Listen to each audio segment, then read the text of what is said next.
up to order. Karen, can we have a roll call, please? Councilmember Husnick. Here. Councilmember Munson. Here. Councilmember Byström. Councilmember Valento. And Mayor Bain. Here. I'd like to invite everyone to rise and join us for the Pledge of Allegiance. Pledge allegiance to the flag of the United States of America and to the republic for which it stands, one nation, under God, indivisible, with liberty and justice for all.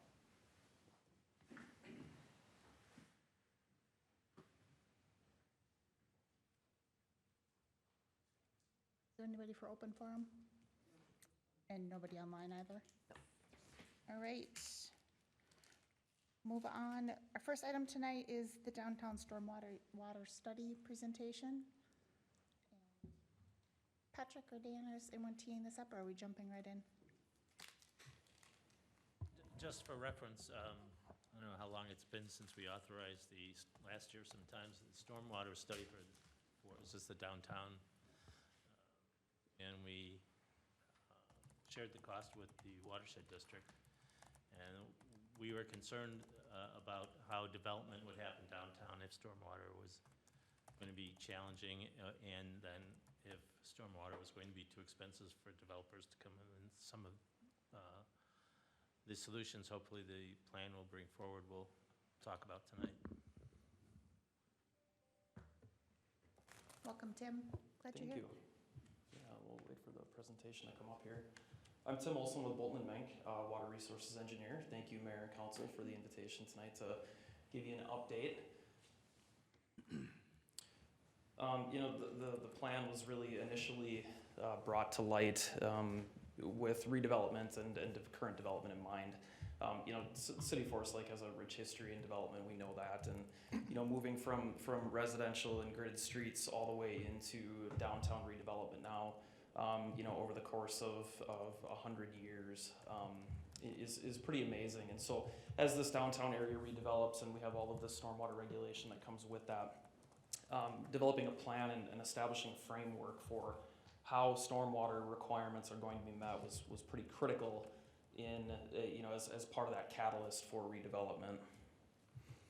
And so with the watershed district, the City of Forest Lake, understands that an investment in planning for redevelopment impacts and focusing on the water quality and the regulation and trying to find some regional opportunities for stormwater was a really important piece. And so as a result, we partnered with the Comfort Lake Forest Lake Watershed District to develop an implementation plan that identified some short-term and long-term redevelopment goals. And then we analyzed the current stormwater system within this downtown corridor. I'll show you a map in just a second. And then all of that to really help protect the natural resources through the regulation and identifying some regional practices. We know that regional practices are much easier to maintain long-term as opposed to a piecemeal approach. So instead of each individual lot having their own stormwater management, we're looking at some regional locations to try and meet that on a much larger scale. So this is the study area. We broke the downtown really into four critical zones. The downtown Forest Lake area that really drains directly into the lake. This kind of green piece that's north along the Highway 61 corridor that drains to the north around Forest Lake. And then the Broadway Avenue Bixby Park area, which has some regional controls in place already, which drains sort of west and then north into the Sunrise River. There's also some zones that were analyzed here too that have the potential to have some on-site treatment. Sometimes that's an okay alternative as well for sites that are conducive to on-site stormwater treatment. We then broke this down into some development priority, more near-term versus longer-term. The downtown corridor is a more near-term redevelopment priority, as well as the areas along Broadway. The remainder is more of a long-term approach. And so from there, we made some assumptions, not to get too deep into the weeds on the numbers here, but we assumed that in the downtown area where we have a zero setback requirement and 100% allowable impervious surface, we made that assumption. All other areas were just assumed to redevelop at a rate of 85% impervious. So when we look at those areas, we can calculate what that anticipated water quality volume requirement is going to be for future regulation, and then start to size some features based on that. So we did just that. We took those three areas that we talked about before and tried to identify some locations for regional stormwater treatment. The downtown corridor is the most difficult to meet the stormwater requirements directly on site. With that zero setback requirement, it really limits the amount of space for stormwater treatment, especially above ground. We start to look at underground treatment systems. They become very, very expensive.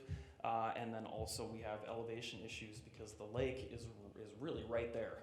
We've only have a couple of feet of fall between the adjacent ground and the lake level. There are some opportunities to look regionally and also to add some structural practices in the downtown area, but we really started to look off-site in partnership with the Comfort Lake Forest Lake Watershed District. So they had performed a diagnostic study a handful of years ago that identified some areas on the south side of the lake. We sort of resurrected those BMPs, those best management practices, to find opportunities there. This would be a much more a piecemeal approach, several rain gardens along streets that ultimately will be reconstructed someday. The city will have a requirement to treat that reconstructed impervious at some point. So we started to slowly eliminate some of those south of lake BMPs, and we looked to the east of the lake, of First Lake, and trying to find some larger opportunities, larger area opportunities, bigger footprints in the ditch section along North Shore Trail. So in doing so, we're able to meet those stormwater regulation requirements in the downtown area through this more regional approach. Moving on, the north downtown and Highway 61 corridor is a much easier corridor to identify regional opportunities. The challenge here is that we're going to have to partner with MnDOT to locate some wet sedimentation ponds to meet that treatment requirement. The benefit here is that the Comfort Lake Forest Lake Watershed and the city of Forest Lake own some property north of Highway 8.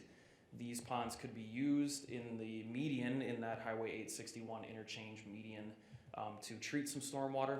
And then the Comfort Lake Forest Lake Watershed District is committed to allowing that overall treatment goal to be met in this potential wetland restoration project in the future. So that pre-treatment system will help enhance that wetland quality through some property acquisition, and that's a very large restoration project. In fact, that will kind of act as the kidneys of Forest Lake before it goes to the Sunrise River. So pretty important feature and a nice opportunity there. This north downtown Highway 61 corridor is also one of the larger ones. There's a lot of potential redevelopment along 61, and we could do some overtrading here to help manage MnDOT's water as well. The Broadway Avenue Bixby Park area, a iron enhanced sand filter and a wet pond was constructed a handful of years ago during the Broadway reconstruction project. Much of the impervious along that corridor was included in the treatment here. So really we're looking at what's left to be treated. So pretty simple expansion into some city park area. The city owns that piece right by the water tower. We found some space in there, so some coordination with parks and so on will have to happen here too. But that's a pretty simple opportunity right there to enhance an existing practice to meet those water quality goals. Okay, so just to kind of recap here, we provided some preliminary cost estimates for each one of these practices, and you can normalize that based on the redeveloped area to come up with a stormwater impact fee. And so in this particular case for the downtown area, we would charge a redevelopment project $67,000 per redeveloped acre. And you can see how that changes based on the type of practice. The downtown corridor is by far the most challenging to meet those goals. And just to put that into some perspective, there are a handful of watershed districts out there that charge somewhere in the $100,000 to $120,000 an acre into their stormwater impact fee to meet those goals if you can't do treatment on site. So with that, those cost estimates were significantly less than what we would typically see in other areas. One of the reasons is these numbers don't necessarily include long-term maintenance. In the watershed district level, there's probably some built-in costs there for long-term maintenance. The city takes over each one of these practices and maintains them separately. So that's one of the reasons. That's one reason why these numbers are different than what we see in industry. We also talked a little bit to the watershed about maybe trying to have a consistent number across the entire city, even if the redevelopment goals or the water quality regulation is more difficult to meet in the downtown area. We could still have that be a consistent number across the board if need be. Okay. Lastly, we started to talk with the watershed district about some funding strategies. We really see three options here. Number one is you collect these stormwater impact fees as development occurs, which means that when development is being proposed, we pay into the fund and then we go out and build these practices. It's a little bit more of a piecemeal approach because if you only have 10% of the area redeveloped, you're really only going to be able to build 10% of that feature based on the impact fees.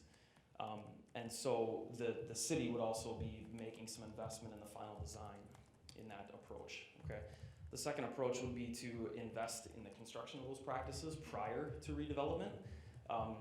What this does is it allows for that volume to be in place and ready to go when redevelopment is ready to occur, but the investment has to be made by somebody up front, and then those fees are recouped longer term. So the risk there is that it may take a lot longer to recoup all of those fees or a portion of those fees depending on how redevelopment occurs. The final strategy would be to invest in a portion of the highest priority practices up front. We talked to the watershed district about this, about potentially doing some cost share with them, and realizing that if these practices are in place even before redevelopment occurs, that it's only beneficial to the lake because that stormwater is being treated even though the regulation maybe didn't start it. So there's some motivation there to invest in constructing these early on.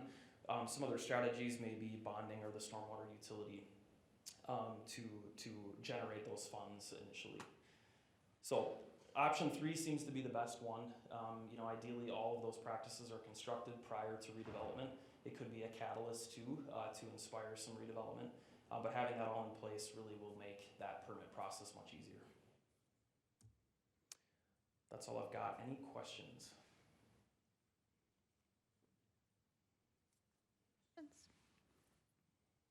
Are we including the downtown planning process with this? I mean, so they know what's going on? Yes, we have spoken to them once before, but this should probably go back to them with the final copy. Sure. When, you've got the fund, so I'm looking at my screen that has the 3 funding strategies. Yeah. Obviously pros and cons from either, as you had conversation with, at the staff level and then with the watershed district, was there a suggestion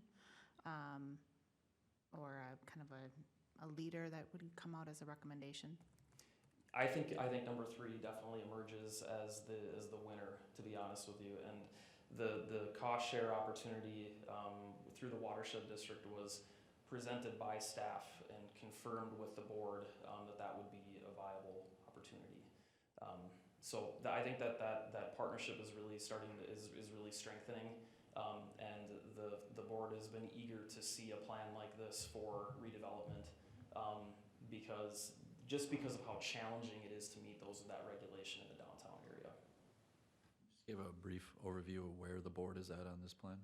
Yeah, so we presented to the board this exact presentation, was it 2 weeks ago, a week ago? To the Comfort Lake Forest Lake? Yes, to the Comfort Lake Forest Lake board, yes. And they, I don't know if they had a motion that night to approve, but that's pretty much where they're at, is that the plan has been approved at the watershed level. And so the next step would be to approve at the council level and then start to pull off that first project for implementation. That was going to be my next question, is what is the next step? So we're in the middle of, I would say in the middle of the downtown overall plan.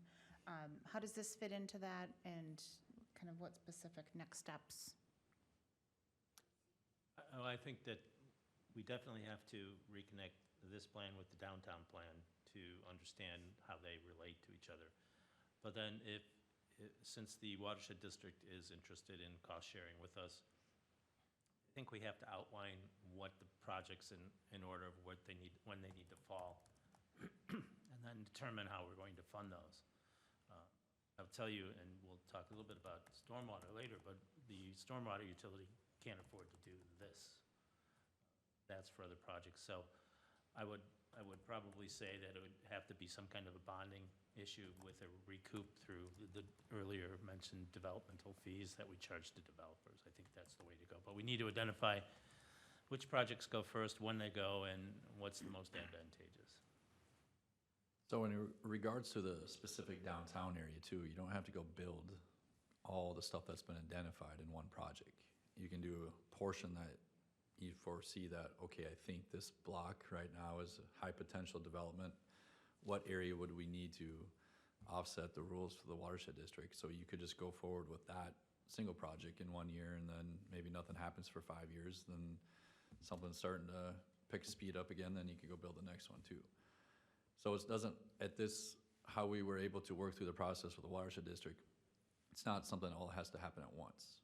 And then with the downtown planners, all they're gonna do is be able to utilize these areas to offset stormwater instead of, right, what we wanted to was, the main thing was to maintain the character of the downtown, which is our zero setback and the real downtown feel. Right. We didn't want a building on half of a lots and then an open pond, so that's what we've accomplished with this plan, and has gone and seeked approval from the watershed district, so that's how everything can be tied together now. With, do you feel, I guess at the staff level collectively, do we feel like there's enough known about kind of obviously the different, the different projects, but there's a little, how much is guesswork on which projects should be sequenced when based on future development, or is there just some leading top projects that we should do sooner rather than later?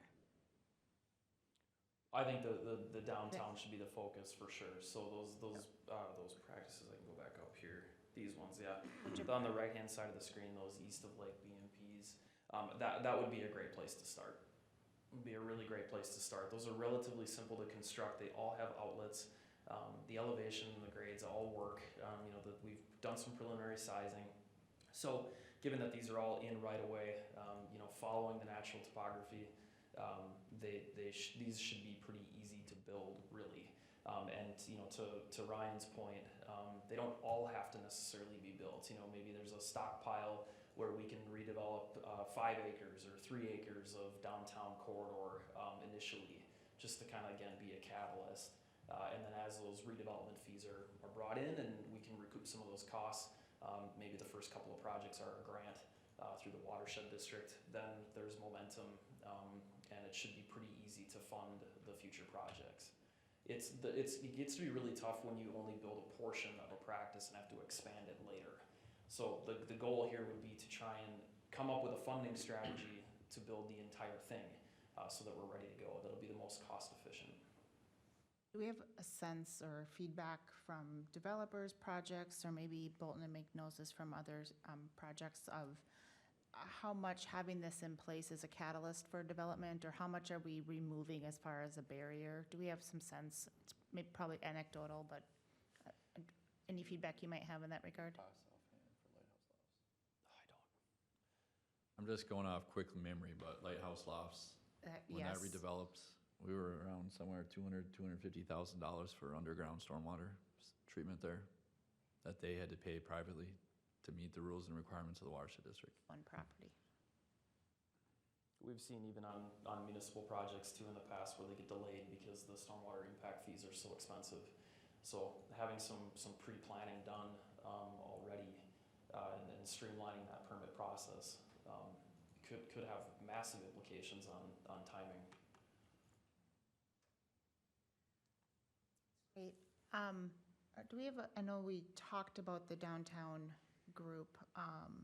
This obviously becomes a good point of feedback for them. Are we going to do an update also to EDA? Maybe high-level summary? Of this Just- particular plan? We certainly can, just- yeah. Just summary, at least that the project's, at least that the study's done, some broad recommendations, at least some Yeah, insight I'm into next steps. sure that's not a problem at all. 'Cause I think there's some awareness at the EDA level that certainly there's certain properties in downtown, and some of it's the hangover effect of Lighthouse Lofts, but then there's been some other discussion on other specific properties that are challenged with what stormwater looks like, so it's good. I don't know if I have any other questions. Obviously, I'm interested in details for next steps, but we're a little premature for that. Yeah, but I think the next step is just the acceptance of the study, and then we have to come back to the financing and the sequencing. So we'll probably bring this back to you for just to approve the study results, and then we can take that next step. I don't have any. Any other questions? That's good. Thank you. Thank you. Always good to have you here. Yeah, thank you. All right, next, budget, Patrick. Let me just plug in real quick here. It'll be short, it's not, it's more of an update here tonight.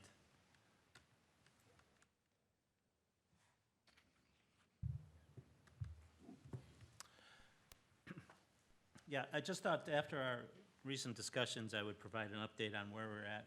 As you remember, last time we talked about kind of everything that we went through, the swap and everything like that, and I put this in front of you.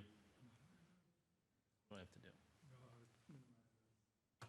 Sorry, minimize this. So, you know, you're on this, right-click on it.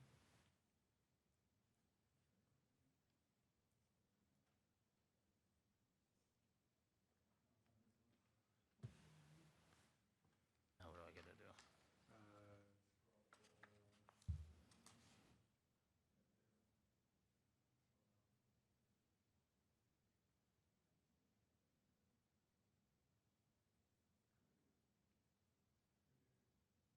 This? Yep, drop it down.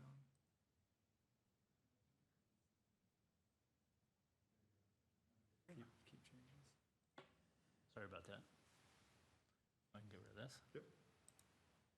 There we go. Okay, so we talked last time about swapping it and funding parks and bonding for $10 million next year, and I think everybody was pretty much in agreement that we have a plan finally for 2022. So I just thought I'd just show you what that would look like finally after, I don't think there'll be any more changes in expenses or revenues or anything like that. So I think this is where we're going to land come in December, unless the council makes some different decisions on what's in the budget. But looking at this, we see that after going through all since August 31st, where we had basically a 9.4% increase in the tax rate, we are now at a 7.26 increase. We believe that's appropriate. That's with adding community development. That's with swapping these out. That's with new revenues from the state. As you all know, budget kind of changes as the couple weeks go by when we get more information. But I think this is a good level where we're at, and this is what probably you'll see in the meeting in December. The next slide, I just got this today from the Department of Revenue and the taxes, and I just want to kind of show you, on the left-hand side, the preliminary city levy changes for calendar year 2022. If you take all of the cities in the state of Minnesota, the levy changes at 6.6%. So we're not that far off of that. And then what I also did is I pulled out our traditional comparison cities and also added Columbus and Wyoming since they're by us, and showed that if you include all of those, that they're averaging a 7.9% increase on their taxes. So when the public or people say we're raising them high, but you really look at this and we're right in the ballgame with everybody else.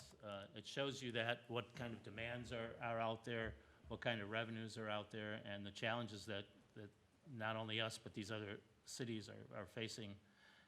And I think that's a pretty good reflection that we're right there. So I just wanted to give you that comparison so you can see how we compare and that we're not really out of whack with anybody else. We're not going crazy, so. Helpful to have that. That's very helpful. And then finally, one of the things we have not talked about yet is the water and sewer and stormwater rates. What you have here is just kind of a summary, and I'll go through it really quickly, starting with the water. If you recall, in 2018, some of you weren't on the council yet, but we had a water rate study late in December of 2018, and the initial recommendations have shown that they recommended a 15%, 13%, 13.10, and you can see here what those recommended rates were. We went back to AEM and asked them for a better understanding of that, and we came to the December 18 number, which was a 10, 10, 7, 7, and 3% increase. The reason why it's in yellow is because that's what we adopted in the current fee schedule to match that study.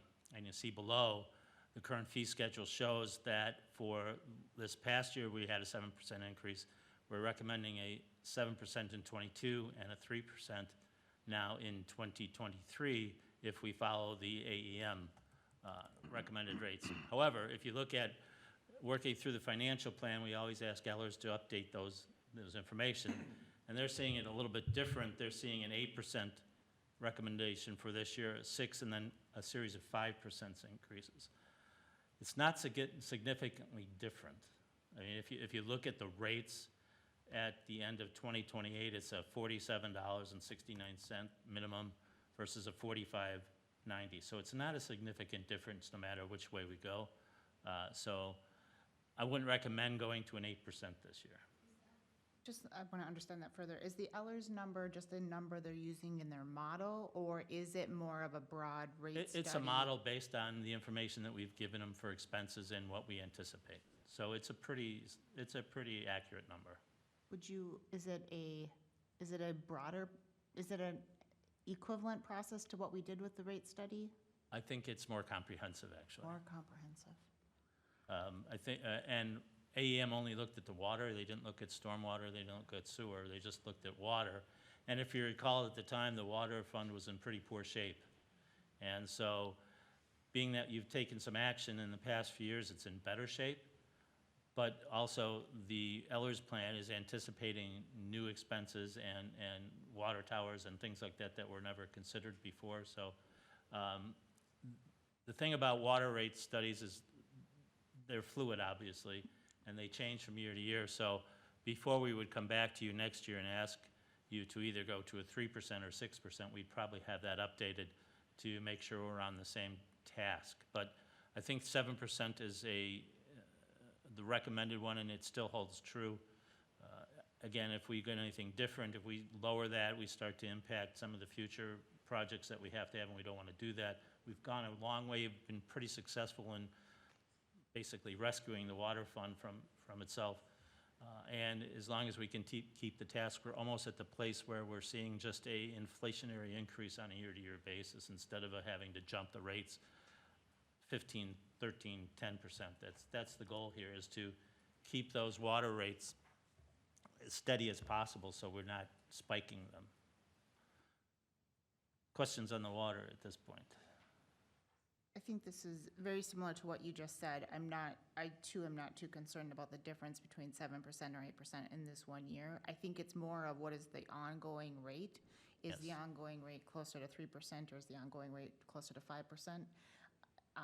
That's a pretty big, Yeah, time will tell. Difference. We have to go back and take a look at that again and sit down and see what our needs are, see if we're still on the same path as far as what we have to build or not build, and go from there. Quickly going to the sewer rate, again, the yellow indicates what the current fee schedule calls for, a 6% increase over the next, this year and to next year, then falling back to a 3%. In this case, when Ellers took a look at it, they believed that a 3% rate would suffice. The sewer fund was in much better shape than the water fund at the time. It still is. That's because it hasn't had the ups and downs and the maintenance issues. Obviously, you don't have to have as much equipment when you have sewers, but some of that also probably indicates grant money that we got from the state that substituted for that. So we're anticipating a 3% increase for the next few years, but again, it's fluid, we'll go back and look at that. If there's any changes in any of the rates here that the council wishes to make, I would recommend it would be only in the sewer fund and nowhere else. The water fund still needs to be funded. The sewer fund's healthy enough. It could take a smaller rate for at least a short period of time. And that's really the sewer rate. We're doing well with the sewer. We do lift stations this year because the $1.7 million we got from the state.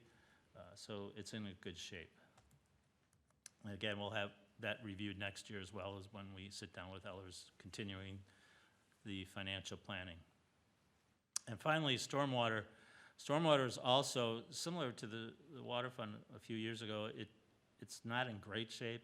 It's always been kind of on the edge. We're limited on some of the things we can do. The presentation tonight obviously showed that there's a great need for stormwater funding, but this fund's not going to make it there.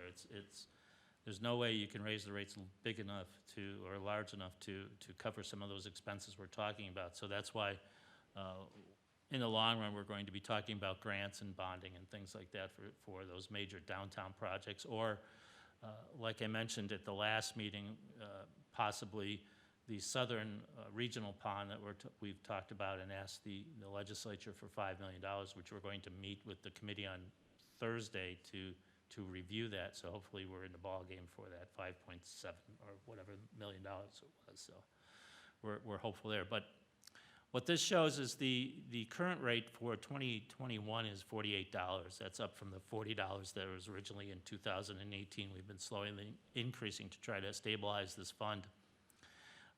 Ellers, in their review of this, recommended a 10% increase each year to fund this. We're showing here just instead of to make it a $5 increase after this year. So kind of stabilize it to say, okay, we'll raise it $2 to $50 and thereafter a $5 increase on an annual basis, which basically pretty comes close to the 10%, but it kind of starts diminishing as the years go by. Sooner or later, we'll catch up. We'll get to that point where, and I don't know where that point is, where we won't have to raise that rate much. That's why it's a pretty conservative ask here. We don't want to spike this as much as we probably should, but at least like everything else we do here or have done so far with roads and all that, we have to judge incrementally how we're going to make it there. And whether it's paving roads or doing stormwater additions, not only the major projects like the South Regional solution or the downtown regional solution, we do have other needs as far as stormwater goes, and cleaning ponds and doing all that. It's expensive. We also have more development, which we will try to, of course, get the developers to pay for most of their stormwater enhancements, but this fund still needs a little bit of work, and that's the way we see it. So we would be recommending a $50 stormwater fee for 2022. And if you have any changes, we would like to know those now. We're putting the fee schedule now together so that we can be introduced to the council and then passed by December. So, questions, comments? I'd be interested in feedback from council on the sewer rates. We've just been behind the 8 ball so far. I'm hesitant to back off of an aggressive rate increase, but we did get bonding funds, and if the Ellers rate is 3%, that is a sizable difference. I think we've done some communication in the past around the need for both in the water and sewer funds for some pretty sizable increases, and so I think there's an expectation out there that it's going to stay high.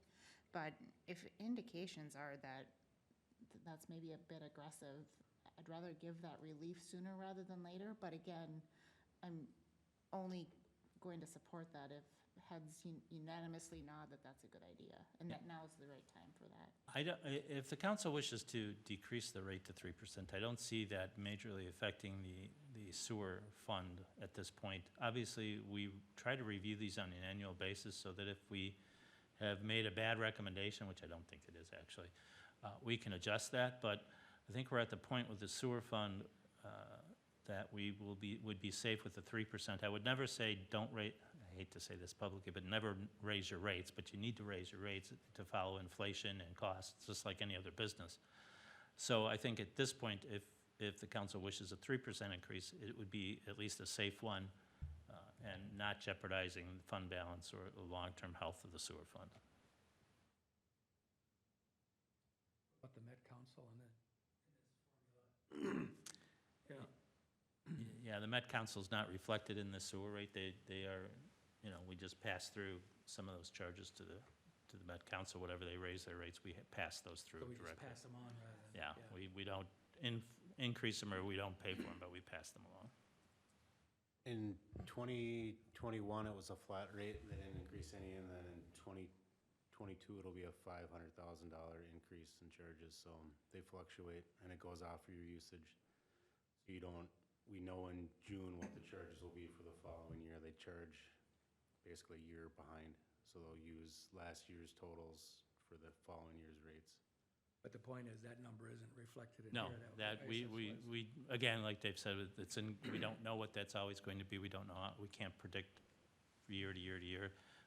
This is basically reflects our own fund and our own fund balance, our own operations. The 22 budget is in already for the budget. That number is in the budget, so with that increase of it, if they're still recommending a 3%, that makes sense. So we already know what we're gonna pay per month, all of 22. So if Eller has that number, if they're recommending a 3%, then they already know what we're paying for 22. And that's our biggest expense in sewer. It's $1.5 million a year. As you hear us think about going from a planned 6% down to potentially a 3%, do you have some concerns on that timing, or are you? I think I agree with Patrick that the water was so bad for a while that those rates need to stay high to they're offsetting whack charges to offset, rate increases, whereas I don't think the sewer was in that bad of shape and they weren't really offsetting it that much, where I think, to agree with Patrick, that the sewer is a lot healthier, And from a capital improvement project perspective, are we far enough along to know that we don't have any major surprises, knock on wood? I mean, are you feeling like we're? I think we're on the right track, we're starting to separate out our core charges and our whack charges and keep them separate from operations. I mean, you want to get to the point where your rate increases are directly tied to your operations, and staff and operations, and then your whack coming in on the water side and your core charges on the sanitary side should help fund your capital projects. So you let development fund your new water towers or the next lift station rehab project, whether that's in 5 years or 10 years. Hopefully that fund is high enough. You just don't want to get back to the point where you're offsetting your development charges to lower rates, because that's when you get in trouble. And that's where the water fund got almost upside down on that.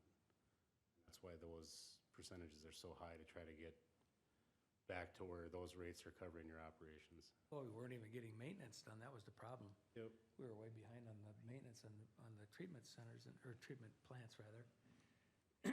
And it was just too bad that we had to do that. But it's something we all agreed on at the time. But if we can, I would agree with Mara that if we can, keep this at around that 3%, at least until we get a chance to revisit it, in a year probably, I'd certainly be comfortable looking at that, as long as you guys are comfortable that we can survive that. Yeah, I mean, if Ellers is looking at the number and say that we don't need to raise rates 6%, they don't want to be the ones saying, well, why did you say 3 and now we're in the hole? So I mean, they must have a pretty good argument of why that rate increase is only at 3%. And if they're not concerned, or they think it's lower, then they have our interests in mind too. They don't want us going backwards, so. The last couple of years, we've had to be aggressive and push rate in these areas, but if we're at a spot where we've recovered, maybe, Patrick, take it back with Ellers and just We will. reconfirm between now and when we pass budget, and I think- if there's an appetite to give some rate relief, I think. I think Ryan had a comment Ryan, too, Mark. yeah, go so. ahead. I do just want to keep in mind some things that could potentially be coming, just the speed and rate of development, especially when you get down to the 190th area. From that point where the Met Council crosses kind of a Tanner's golf course, that's kind of where the Met Council line is. Eventually, we're gonna go west and east with some major size pipe and over depth. So our development charges will be paying or crediting back a developer per what we require there. So with that infrastructure coming in that, whatever the time period that is, maybe it's 10 years, 20 years, who knows? But there's gonna be some significant funding, things that are gonna have to be looked at that point. You know, we do have that stuff laid out in the comprehensive sanitary sewer plan. The costs aren't identified or being talked about here, but as the development keeps going farther south and you get these major trunk line expansions coming back to this stuff and have to go, you know, if we went at grade, I remember looking at the comp plan, if you go east on 190th and then change the grade of the top topography there, would have sewer pipe anywhere from 50 to 60 feet deep, because you know how 190th comes up like that before it jumps back down to 61.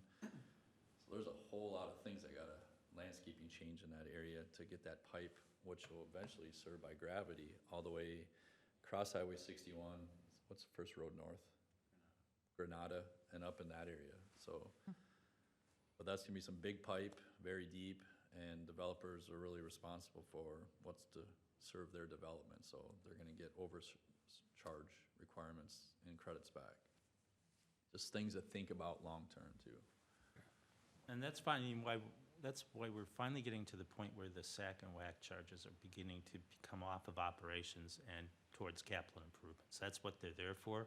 Unfortunately, they've been subsidizing the rates all these years. We're slowly weaning ourselves off of that. We're at the point where we can start diverting those, not diverting, but to put them in the right place for future capital improvements. And that's really what you should be doing. And that's where we're getting close to as we continue these rate structures and all the funds and how we've modeled them.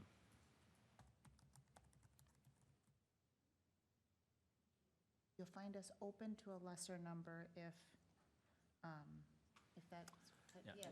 We will, Get back. we'll reconfirm this, and if it matches what we believe it, we'll come back with either the 3% or something hopefully lower than 6%, so. Very good. And that's, And pretty. then- That's, And then on the good. sewer, and the go ahead, I'm sorry. sewer water, Stormwater? or stormwater, you know, that fund, we keep adding more and more responsibilities to that fund, and I just think about what we just did with the Lake Association, which is, I think, is the right place for it to be. But it's, again, it's more requests on a fund that doesn't have a great level of support, so, I like the recommendation that we're seeing for $50 for 2022, but I think we need to continue to educate what is that used for and why is it important? We see it, you know, even just on the utility delinquency bills because people don't pay because they don't know. But I think that's a fund where we're gonna have to continue to be aggressive. And I think a fund also where we are as a city perhaps substantially lower than some of our benchmark cities, so. Yeah, I believe at the last look that we were significantly lower than some of our comparison cities. That's the worst one for being misunderstood, no question about it. It is.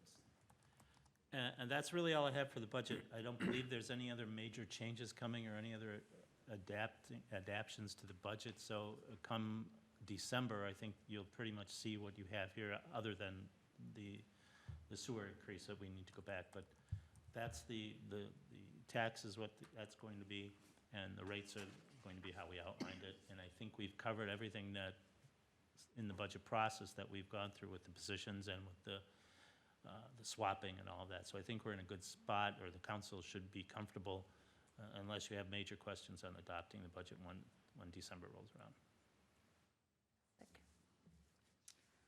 Any other questions on budget? All right, anything else we should cover this evening? End of our planned agenda. I'll entertain a motion to adjourn. So moved. Second. A motion and a second. All those in favor signal by saying aye. Aye. Opposed? And we're adjourned. Thank you, everybody.